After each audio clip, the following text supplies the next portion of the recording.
লাটিম খেলা আর ঘুড়ি ওড়ানো, আম কুড়ানো আর পাতা পোড়ানো, ছোট্টবেলা সেই বন্ধুরা কই, কেন আমি আর সেই আমি নই।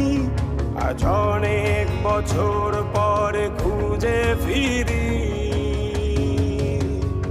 কোথায় আহারে আহারে আহারে শৈশব, কোথায় হারিয়ে গেল যে আহারে কৈশব, কোথায় আহারে আহারে আহারে শৈশব, কোথায় হারিয়ে গেল যে আহারে কৈশব।